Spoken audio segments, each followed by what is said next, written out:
मुस्कान को पिछले साल कोविड हुआ था। कोविड से ठीक होने के बाद भी उनकी तबीयत पूरी तरह से ठीक नहीं हुई। उनको हड्डियों में, जोड़ों में और मांसपेशियों में दर्द शुरू हो गया। जब पेन किलर लेने के बाद भी दर्द ठीक नहीं हुआ तो उन्होंने डॉक्टर को दिखाया। डॉक्टर ने उनके कुछ टेस्ट किए। टेस्ट में पता चला कि उनके शरीर में विटामिन डी और कैल्शियम की भारी कमी है। डॉक्टर ने उन्हें विटामिन डी और कैल्शियम के सप्लीमेंट्स दिए। उन्हें कुछ महीनों तक इन्हें खाना था और फिर दोबारा टेस्ट करवाना था। पर मुस्कान को उनसे आराम मिला तो उन्होंने ये टैबलेट्स बंद ही नहीं की। वो लंबे समय तक इन्हें लेती रहीं। उन्हें ये नहीं पता था कि वो कितनी बड़ी गलती कर रही हैं। नतीजा ये हुआ कि उनके शरीर में कैल्शियम के स्टोन्स बन गए, कमज़ोरी रहने लगी, उल्टियाँ होती थीं, बार बार पेशाब आता था।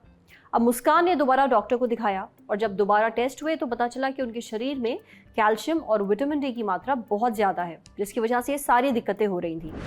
अब उनका इलाज चल रहा है, इसलिए मुस्कान चाहती हैं कि हम अपने शो पर इस टॉपिक के बारे में बात करें। विटामिन डी हमारे शरीर के लिए बेहद ज़रूरी होता है, ये तो हमें पता है, पर विटामिन डी की ज़्यादा मात्रा होने का भी अपना एक नुकसान है। विटामिन डी की कमी पूरी करने के लिए लोग टैबलेट्स और शॉट्स लेते हैं, पर कई बार वो ऐसा बिना डॉक्टर की सलाह के करने लगते हैं, जिसकी वजह से उनके शरीर में इसकी मात्रा ज़्यादा हो जाती है और जिसे कहते हैं विटामिन डी टॉक्सिसिटी, और ये काफ़ी ख़तरनाक होती है। इसके क्या नुकसान होते हैं, देखिए, ये जानने से पहले पता कर लेते हैं कि विटामिन डी क्यों ज़रूरी होता है और कितनी मात्रा विटामिन डी की आपको लेनी चाहिए। विटामिन डी हमारे शरीर के लिए अन्य विटामिनों की तरह ही बहुत आवश्यक है। यह हमारे शरीर में हमारी हड्डियों और मांसपेशियों को मजबूत करने में मदद करता है। हम जो भी कैल्शियम खाते हैं उसकी एब्जॉर्प्शन के लिए विटामिन डी का अहम रोल होता है। विटामिन डी हमारे शरीर में ही सनलाइट एक्सपोजर के बाद बनता है। इसमें हमारी लीवर और किडनी भी मदद करती है। अभी पिछले कुछ दिनों में, कुछ महीनों में, कुछ सालों में हमने देखा है कि लोगों में विटामिन डी की बहुत सीवियर डेफिशिएंसी होती है। बच्चों में कमी हो तो उसमें हड्डियाँ टेढ़ी होना, रिकेट्स की बीमारी होना, और एडल्ट के अंदर ऑस्टियोमलेशिया की बीमारी होना। इसमें हड्डियों में दर्द होना, थकावट महसूस होना, मांसपेशियों की कमजोरी आना विटामिन डी की कमी के लक्षण होते हैं। अब हमें डेली बेसिस पे विटामिन डी की कुछ ना कुछ रिक्वायरमेंट होती है, जिसे हम इंटरनेशनल यूनिट में काउंट करते हैं। हमारे शरीर में अप्रॉक्सीमेटली 600 इंटरनेशनल यूनिट एडल्ट के अंदर डेली रिक्वायरमेंट होती है। अब क्योंकि विटामिन डी की डेफिशिएंसी बहुत कॉमनली पाई जाती है और हम लोग विटामिन डी अपनी प्रिस्क्रिप्शन में भी बहुत लिखते हैं, पर कुछ मरीज गलती से विटामिन डी, जैसे हमारा शेड्यूल होता है विटामिन डी का, हम पहले हफ्ते भर विटामिन डी देते हैं 8 से 12 हफ्ते के लिए। उसके बाद इसकी डोज को कम करके महीने में एक बार देते हैं।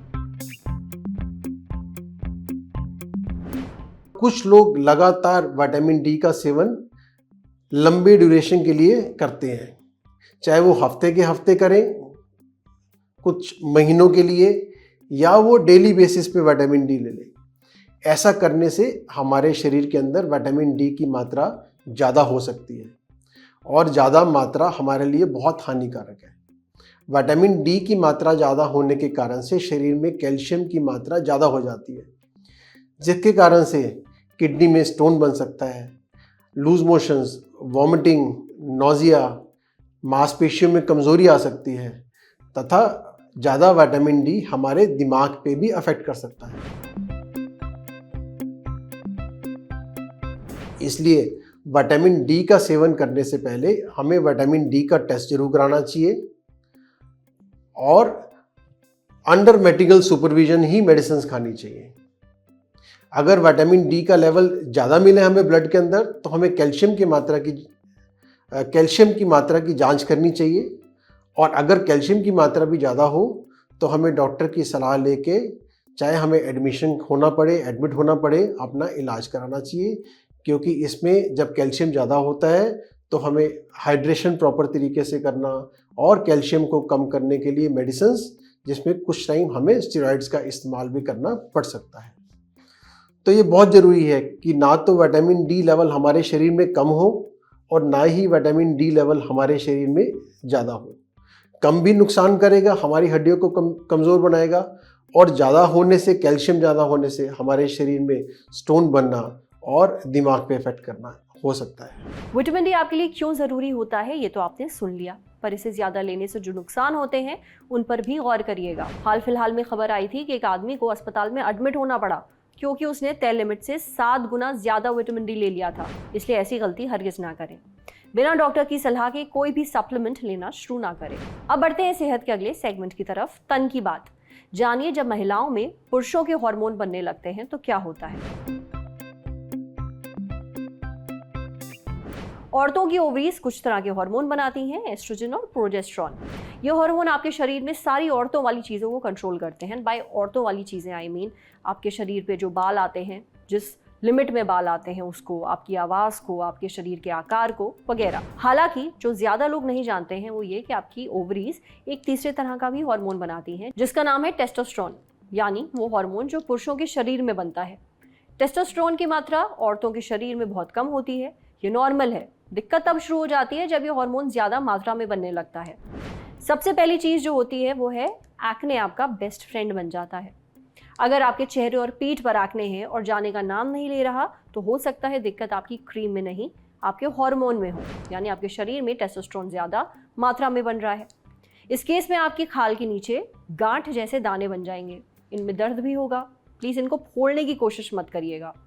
दूसरी चीज़, चेहरे और सीने पर बाल निकलने लगते हैं। अगर आपके शरीर में टेस्टोस्टेरोन की मात्रा ज़्यादा है तो आपके शरीर पर और औरतों के मुकाबले ज़्यादा बाल उगेंगे। चेहरे और सीने पर बाल पॉलिसिस्टिक ओवरी सिंड्रोम यानी कि PCOS की वजह से भी होते हैं, PCOD की वजह से भी होते हैं। अब PCOD के दौरान आपकी ओवरीज एंड्रोजन नाम का हार्मोन बनाने लगती है, इनमें टेस्टोस्टेरोन भी होते हैं।